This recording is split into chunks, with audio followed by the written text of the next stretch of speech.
Hello good people, it's your boy Johny-J and welcome to another photo adventure. Come along while we scout a few epic compositions and photograph an amazing sunrise.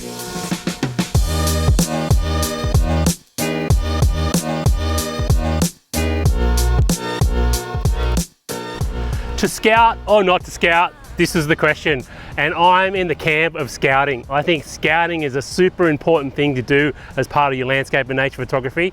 And if you scout the location and you know the location and you know where the compositions are, that's how you're going to get the best photography with the less stress. That's the key, less stress. All right, let's go and find some compositions and I'll talk you through what I'm thinking.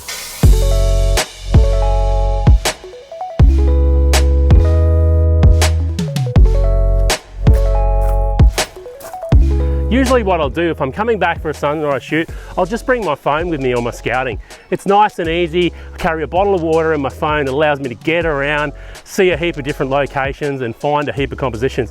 The other reason I like taking the photos with my phone and not taking my actual camera with me is all the photos are geotagged. So if you happen to find a composition that you may not get back to for the shoot you're scouting for, you can always go back on your phone, go to the maps section in photos and see where those photos were taken and have those locations in the bank for later.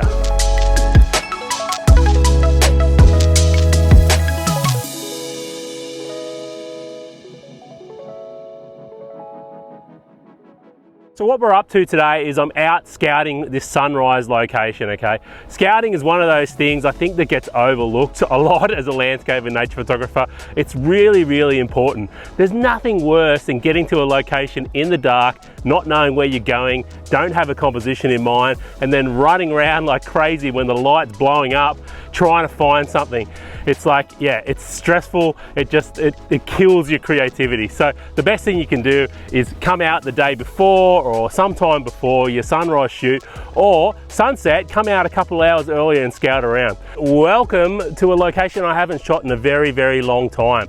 And what's drawn me back here is I did a bit of a Google Maps search looking along the coast and I was like, oh yeah, there's some cool stuff. And I saw these big black bold rocks, which are different to anywhere else in my area. And I'm like, you know what? I've got to go and explore those. So here we are. Let's do a bit of searching around and find our first composition.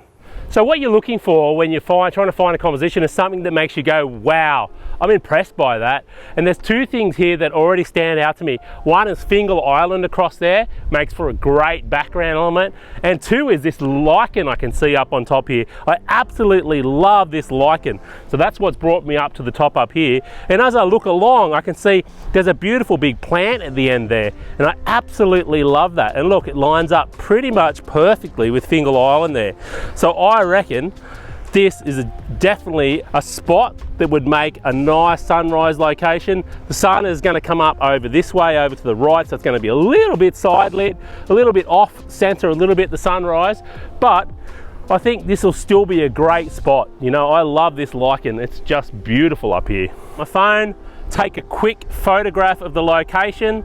It's probably honestly a portrait location this, I think. Portrait orientation, I think it's gonna look better just for the type of foreground I've got here. I really like this and I think that's spot number one in the bank.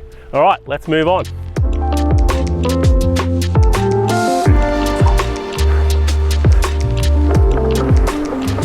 All right, there's that dark rock I was telling you about.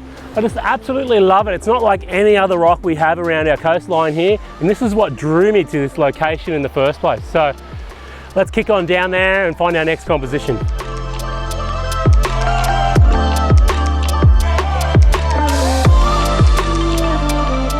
All right, oh, I like this. Have a go at this. This is beautiful. Right, we've got the dark rock and I found these light patches of lichen. Really, really like that. That is cool. Really, really enjoying that. You can see we've got Fingal Island out the back there and there's this beautiful lichen down the bottom here and there's this little Y cut between it as well, you can see. So when the sun is going to rise over here somewhere, I'll show you the photo there. I took my phone. Obviously my wide angle lens is going to be a bit wider than this, but that gives you a bit of an idea of what we're looking at here. I'm liking this. I reckon this is spot number 2. So that's 2 compositions we've got there for sunrise pointing towards the sun. And to be honest, I think I'm liking this second one better. But what you always want to do is try and find one composition away from the sunrise as well. So whether that's 90 degrees or 180 degrees away, just another one in the bag, because what could happen is all the cloud could be the opposite direction to where the sun rises, and you want a composition pointing that way just in case that happens, just a backup composition. So let's find one of those.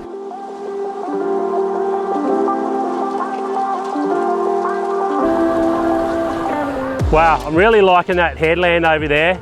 So this is about 90 degrees away from the rising sun. So I think that somewhere down here, oh, this plant's quite nice as well. I like this bit of coastline here. The bit of coastline is really pretty. I love that mountain there.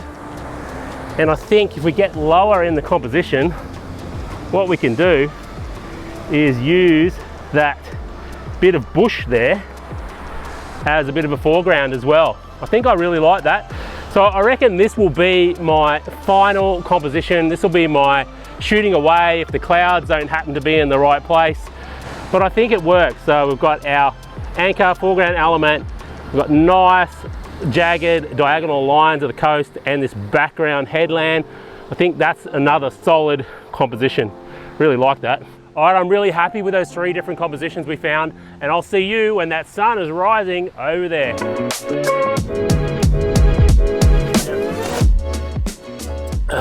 The decaf placebo effect is real.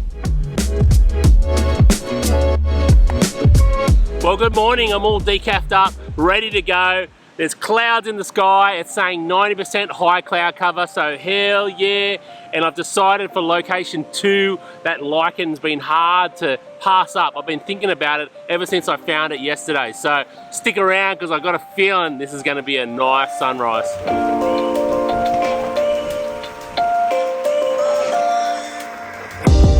All right, so we're all set up here, and I just noticed, man, my red pants are bright in the camera. But anyway, at least you can see me, hey? All right, so we're set up. We've got our beautiful foreground here. Oh, I'm just loving this lichen. Let me show you what I'm looking at here on the camera. You can see over here, we've got some beautiful cloud above Fingal Island. It's starting to catch a bit of light now. About 10, 15 minutes till sunrise, so it's really time to pull the trigger, to be honest. And you'll see on the back of the camera here, got our beautiful lichen foreground. There's our Y through there, Fingal Island. Underexposed the shot there, you can see what our sky is starting to look like. It's looking magic, and I am getting excited. It's color time, it's time to start photographing for sure. So I'm at f11, ISO 100. I've just tested my focus there. You can have a look if I open up for the foreground there. Let's take a quick frame for the foreground. And I always do this every time, so I'm gonna play that back once it's written. And what I wanna do is just check my focus point. Zoom in, foreground's nice and sharp all the way. Just gonna check out the island now. Island's nice and sharp.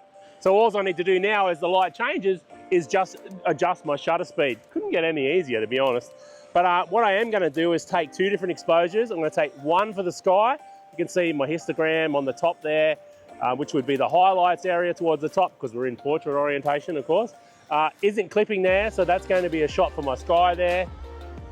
Boom, take that, beautiful. Oh, we even got a little wave in that one. I hope that came out. And then I'm going to overexpose now, and for my foreground, just so those shadows aren't clipping there.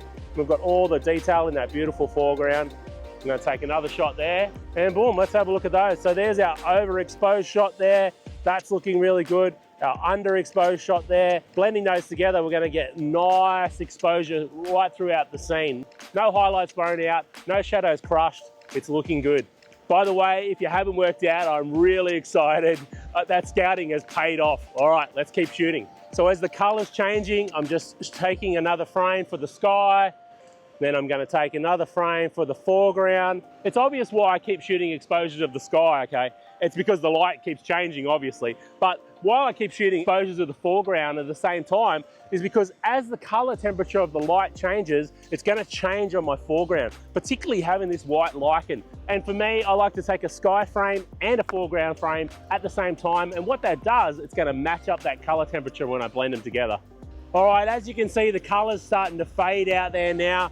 The sun is going to come up and we are going to get a bit of a golden spray of light across the scene. I will wait and take a few frames of that, but I feel like we got the peak color, you know, a few minutes ago, just before sunrise. So Really happy how this turned out. Wow, how good was that sunrise? I am super pumped, and I can't wait to look at this back on the computer. Let's go now and have a look how I put this one together. All right, I'm in Lightroom here, and you can see here's our sky exposure there. There's the before, after, just a couple of little tweaks in Lightroom. And then here is our foreground exposure, before, after. Again, just a couple of little tweaks in Lightroom. So they were opened up as smart objects in Photoshop, and I really love smart objects in Photoshop. They're just awesome. It means you can go back and open that raw file within your layer in Photoshop. It's really cool. Look up smart objects, they're awesome. So stack the two smart objects together, and then using a mask, I blended in that sky. You can see if I just, that's the layer mask there that I used, and just using luminosity mask there, I've blended that one in. If I disable that layer mask, you can see here is our bottom layer, there is our top layer, then I enable the layer mask, and you can see that's our blend of our two images together. So here we are back in Lightroom. You can see there's the before, after, so that's what come out of Photoshop. And here is what we've got in Lightroom. And the main things I did here was fix the distortion. You can see there's a lot of distortion there from the lands along the horizon line. Looks like a banana. So I fixed that up here in Lightroom, and I did a whole lot of tweaks here as well. One thing I'll show you here in the masking, which I love to do, is do a sky selection. So that's what this layer is. And I'm just darkening down the top of the sky there just to hold your eye in so you don't get pulled off the top of the frame. Your eye settles around this light area where the sun is. But what I like to do, if you hold down options, and you can see options or alt, options on a Mac and alt on Windows, it turns to intersect. And if you click that and then drag out a linear gradient, you can see what's happening there. It's giving you this nice soft transition at the bottom there. If I show you that overlay, you can see what that intersected linear gradient to that sky selection is doing. It's giving you a soft transition at the horizon line. And what that does, it gives you a way more natural adjustment. So really, really love that one.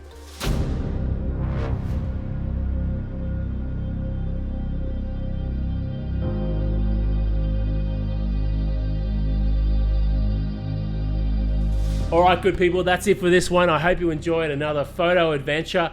I certainly love that sunrise. It was epic, man, just absolutely epic. All right, if you want to show me some love, you want to support the channel, please give me a thumbs up, leave me a comment below, and if you want to be notified when the new videos drop every week, subscribe and hit the bell. I'd much appreciate it, and I'll see you in the next one. Peace.